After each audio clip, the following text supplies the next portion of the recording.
It's time for the February Leon's Charity Chat. And today, Vicky's joining me from the Norfolk Musical Arts Festival. Sorry about that, which runs February 24th to 28th. I've had a chance to attend this years ago, and I didn't realize the tremendous growth you guys have had over the years and how many participants and what all goes on and locations and venues. There's a lot of information we got to pack in, so I'm turning it over to you. Let's go, Vicky. Thanks, Dave. Thanks for having me. I appreciate that. So this year, 2025, marks our 39th year.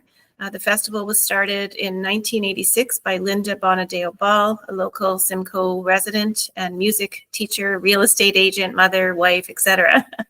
And she felt the need for some sort of event in the county that showcases musical talent. And here we are 39 years later.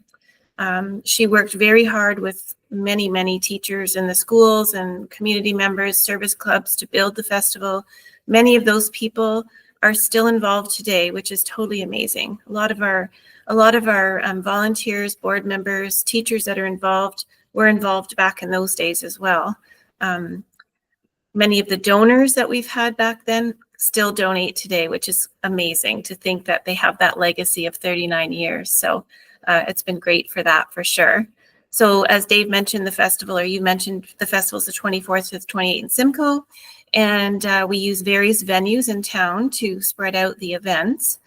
So we're just working on our scheduling. We'll be done hopefully tomorrow, but I can say that our vocal and choral venue is St. James United Church, and they're all in Simcoe. Piano will be at First Baptist Church. We're using Colburn Village United Church for English and French speech arts. St. Paul's Presbyterian is going to be for strings, guitar, and ukulele. And Holy Trinity has been gracious for several years to host us for the bands from the schools and community. So we're spread out over the town in the course of the week. So yeah. It's amazing. And I'm going to back up for 1 second, because you said something there that just kind of hit me, is like the talent in Norfolk County. I mean, you start looking way back and you're going, Rory Dodd, Rick Danko, like, wow, we have this legacy and you guys are preserving that, bringing it forward for that next generation. I didn't really think about that till you said that. In 39 years, that's outstanding. So 40 years next year that you guys have been doing it. A quick question, is it free? Can I just show up at one of these venues? We have admission is by donation. So we have donation jars at the door. You can put in whatever you want and go in and enjoy the talent. So yeah. How many, and I know you guys do, I think it's pretty much every age group, but how many participants will you get roughly? So we have about 300 registrations, but in the total amount of actual people participating, we're looking at about 1,000. So when you think about a couple of the high school bands have like 60 members. There's Lynn Valley Voices, YRC Jazz Singer, Caroline Bells, some of the Barbershoppers, some of the Gentlemen of Harmony. Those groups are large. So when you start to add up all of those plus the school groups, we're probably between 800 and 1,000. I did not realize that. Yeah. And the other part, when I was looking at your website, I didn't realize the variety. And maybe you could speak to that, because here I was reading it thinking, oh, it's just people singing, but then you get in all the instruments, and just let you go loose on that for a minute. Yeah, so we have several different disciplines. So we have vocal, which encompasses classical voice, musical theater, popular. We have choirs, which has school choirs, church choirs, community choirs, the Barbershoppers, we have both men and women involved in those. We have guitar, again, classical, most of it, and some contemporary. Instruments is anything brass, woodwinds, percussion. Bands is mostly the high schools. They enter their bands. We do have one band coming from Brantford. It's the Telephone City Musical Band. They're coming, so they'll perform on Wednesday evening, I believe. And then we have strings, again, violin, viola, classical strings. English and French speech arts, French is unique to our festival, because when Linda started the festival years ago, she incorporated French to encompass the French school, École Sainte-Marie. So we have a morning of performances by the kids from that school. And now we, with French as a second language, French immersion, that's coming in now. So the kids can enter Same in English. You can enter a poem or a piece of prose, or they do group choral recitations. Some of them do duets or a dialogue. This year we've got a lot of kids from YTP coming in, and they're doing individual solo performances. We've got a lot of group scene performances from them, duets, dialogues, trios. So that's really taken on its own just from the support of YTP. And then of course some of the kids in drama at school come and join that as well. And of course piano, it's our biggest, vocal and piano are our biggest venue. So again, it's classical piano. We also have contemporary Canadian classes. There's conservatory classes. There's piano duets, trios, quartets. We'll say the syllabus has, one piano, 4 hands. A trio would be 1 piano, 6 hands. So you get these kids sitting down playing a trio on a piano. So so it's really cool. We have a huge amount of variety for people to enter, and it's for any age. We have kindergarten kids entering 8 and under, up to adults and seniors. And the Lynn Valley Voices, some of the adult choirs, there's a variety of ages in those choirs. So it's not just meant for children, it's meant for all ages. Totally inclusive. It's great to see you guys protecting and developing musical arts in Norfolk County, because I don't know where it would be without you guys. You know what I mean? Like, I think this is one of the things that we've got to preserve. Yeah. Well, the closest festival to us after us is Brantford. And, we've sort of encompassed Norfolk County. We get most of our entries are from Norfolk County, but we do draw from other areas like Brantford, closer to the area. But there really isn't anything like it in our area. So we're lucky. Talk to me about the sponsors that get involved, because that's critical, isn't it? It is, yeah. So it costs about just under $40,000 to run the festival. And that means that we have to pay adjudicators. We have to rent the halls. We pay insurance. We pay, for printing and media and all that stuff. So our largest sponsor is the Audrey S. Hellier Charitable Foundation, and there's a history there with the Hellier family, so we get money from them every year. TD Bank is another large donor. This year we got a grant from the retired teachers of Norfolk District 12, which is awesome. We've been waiting to be able to apply from them, and we were successful. So, and they're excited as well, because a lot of our mandate ties in what their mandate is, in that they want to promote things for seniors in the community. They're all retired teachers. So we have a vast majority of retired teachers involved in volunteering, some on our board of directors, and that are participating in the festival through choirs. RBC, Paul Bellis, Wealth Management, donates every year. He's one of our larger sponsors. And Victorian District Foundation sponsors all of our venues. So that's amazing. They started doing that last year, and they were happy to do it again this year. Rotary Club of Simcoe, they've been donating to us since 1988.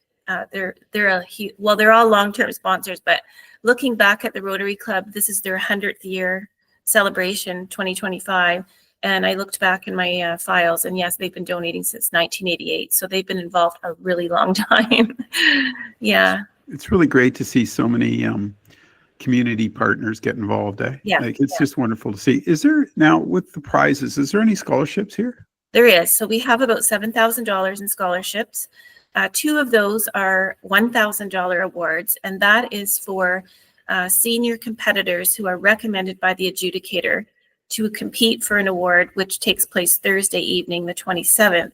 So we will have possibly 2 senior competitors from each discipline, assuming that they're recommended, compete for the Instrumental Arts Cup, which encompasses guitar, strings, piano, and instruments, and $1,000. That's sponsored by the late Dr. Peter Barrett family.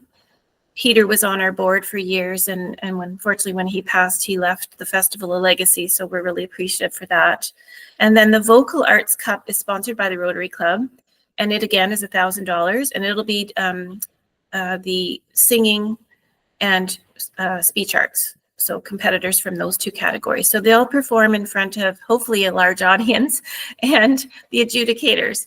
And once they're done, the adjudicators will determine the winners of each award, and they'll be announced that same evening. So it's a really entertaining evening, and you'll be blown away by the talent of the kids that are performing. It's amazing, really it is. You get goosebumps listening to them. So yeah, that's pretty cool. I gotta ask quickly, what's with all the trophies behind you? Well, I have all these trophies. I've got probably 50 sitting in my office down here, but so some of these are what we give out. Some are sponsored by TD. We have some that have been donated back in 1987 when the festival first happened. So some of them are pretty old, but they're still, the kids love getting them. We give them out every year, and then we collect them just before festival because they get re-engraved and everything. So so we've got quite a variety of different ones, and there's some for each discipline. So every category will have trophies, and the same with the scholarships. Yeah. I appreciate your passion. You're right in 39 years, and I don't know how long you've been involved, but 39 years is such a great 40 next year, and you guys got to keep up the great work. We got to mention the website. It's nmaf.ca for the folks that want to check it out and maybe find out. They can go there and see the locations for the events. Right. Yeah, so if you go to our website right now, I have the locations in. The schedule will be up hopefully in the next week or so. We're finalizing that this week, and then I'll let all the participants know just to make sure we don't have any conflicts with anything. And then I'll be putting the program on there so people can just go on the website, download what they want to go see, find out where everything's taking place. There's a contact form on the website if they have any questions. The one thing I should mention too is our huge push this year to grow our social media. So if people can go to our Facebook page and Instagram, that would be awesome. We've been fortunate to work with a local person to help us grow our social media, and we're getting that growth. So we're really appreciative for that. How many volunteers get involved, and can folks still sign up to volunteer to help? Yeah, so we need about 75 volunteers. So at each venue, we have two hall managers who are usually members of our board or the hall managers. Then we require a secretary to do the paperwork, so to speak, and a volunteer to be at the door. So if anyone wants to volunteer, all they have to do is contact the festival. And Joanne Pond is our volunteer coordinator. Once we get the calendar ready, then she'll start contacting people that have volunteered in the past. And basically she fills up a spreadsheet of time slots. So, we might have someone do vocal in the morning from 9 till 12, and then somebody else might do it in the afternoon from 1 till 4, and then we need someone in the evening. So so there's a lot of opportunity there. Plus you get great music. And you get great music. So you get to meet all those great people. all the talented folks in our community. Anything else you got to add? I was just going to mention the award ceremony, which is Tuesday, March 4th. So that will be the night that all the recipients get their awards. Again, it's another wonderful program of entertainment from the participants that are selected to perform. We invite all the donors to come so they get recognized. If they have an award, they present their award to the recipients. It's just an amazing evening. Usually the church, it's at Colburn Village. It's packed. People bring their family, friends, and so on. So it's really good. What time does that get going? That starts at 7. Yeah. Okay. Yeah. That's what a great opportunity. Thanks for taking the time today. Thanks to Simcoe Leon's for sponsoring the charity chat. I'm glad we were finally able to hook up and help you guys. And have a great event. Thank you so much, Dave. We really appreciate it, and we'll look forward to seeing. I guess you said you put something in the Hub magazine, so that would be great. This will be out for, like I said, it's in our February Hub. The QR code's on the back. Scan it. Watch this video, folks. Check it all out. And thanks for doing this. Thanks, Dave, so much. I appreciate it.